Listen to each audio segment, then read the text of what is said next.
జగన్ రెడ్డికి దేవుడు మంచి బుద్ధి ఇవ్వాలని జిల్లా తెలుగుదేశం పార్టీ అధ్యక్షులు గండి బాబ్జీ అన్నారు.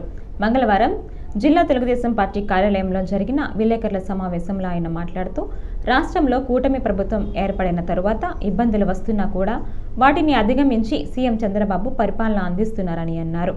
జగన్మోహన్ రెడ్డి అక్రమ కేసులు పెట్టి చంద్రబాబు నాయుడును జైల్లో పెట్టి ఏడాది పూర్తయింది. జగన్మోహన్ రెడ్డి చేసిన తప్పులకు రాష్ట్ర ప్రజలు తగిన బుద్ధి చెప్పారని తెలిపారు. బుడమేరు పరిస్థితి తెలియని జగన్మోహన్ రెడ్డి రోజుకు అబద్ధం ఆడుతున్నారు. ప్రభుత్వం వలనే విజయవాడకు వరదలు వచ్చాయని అసత్య ప్రచారాలు చేస్తున్నారని అన్నారు. మనం కలుసుకొని చాలా రోజులైంది. మీకు తెలుసు, ఈ రాష్ట్రంలో తెలుగుదేశం ప్రభుత్వం ప్రజల అభిమానంతో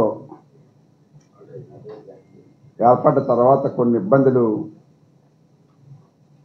10 రోజులకు ఒకసారి జరుగుతూనే ఉన్నాయి. వీటితో పాటు మిగతా అడ్మినిస్ట్రేషన్ అంతా కూడా నడుపుకోవాల్సిన అవసరం ఉంది కాబట్టి ప్రభుత్వానికి ఆ ఇబ్బందులను అధిగమించి ప్రభుత్వాన్ని నడపడం అనేది మీకు తెలుసు. ఎన్నో అప్పుల్లో ఉంది ప్రభుత్వం. అన్నిటికన్నా ముఖ్యమైనది మరి మన నాయకుడు, ఈ రాష్ట్ర ముఖ్యమంత్రి ఈ జగన్మోహన్ రెడ్డి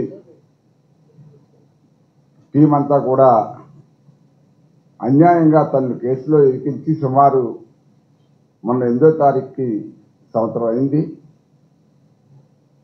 ఆ రోజే చాలామంది అనుకున్నారు కానీ నమ్మలేదు ఎవడను.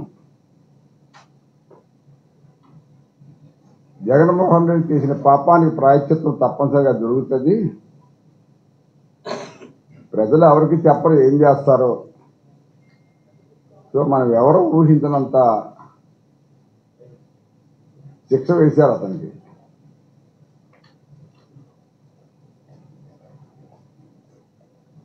ఆ శిక్ష బహుశా జగన్ జన్మలో కూడా ఊహించినట్టు, బహుశా ఇక ముందు కూడా జరగదు.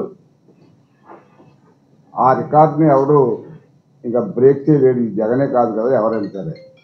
ప్రజలు అంత ఖచ్చితమైన తీర్పు, అంత కసిని తీర్పిచ్చారు కాబట్టి తట్టుకోలేని పరిస్థితుల్లో ఈవేళ వెంటనే, ఉదాహరణకి నిన్న విజయవాడలో విపత్తు జరిగింది. ఆ మహానుభావుడు ముఖ్యమంత్రిగా ఉన్నప్పుడు విజయవాడ అంతా మీకు తెలుసు, చుట్టూ కాలువలు ఉన్న ప్రాంతం, చుట్టూ నదులు ఉన్న ప్రాంతం. ఎక్కడ ఏ చిన్న పొరపాటు జరిగినా ఆ నీరంతా కూడా విజయవాడ సిటీ కవర్ చేస్తుంది. దాన్ని కవర్ చేయడానికి చుట్టూ చాలా బ్యాలెన్సింగ్ చిన్న రిజర్వాయర్లు కాలువలో కట్టారు. అందులో బుడమేరు ఒకటి. ఈ బుడమేరు ఎలా పారుతుందో, ఎలా కట్టారో కూడా తెలియని ముఖ్యమంత్రి రోజుకొకటి నోటుకు వచ్చినట్టు మాట్లాడి ప్రజల్ని భయభ్రాంతులు చేయడం, ఈ ప్రభుత్వం చేసిన తప్పిదం వల్లే జరిగింది అనడం, ఇవన్నీ కూడా ప్రజలకు తెలుసు ఎవరి వల్ల జరిగింది. ఈ ప్రభుత్వం ఎన్నాళ్ళైంది వచ్చి, ఈ ప్రభుత్వం చేసే కార్యక్రమాలు ఏమిటో ఈవేళ మీ అందరూ గమనించాల్సింది ఏమిటంటే, సుమారు 70 సంవత్సరాల వయసున్న ముఖ్యమంత్రి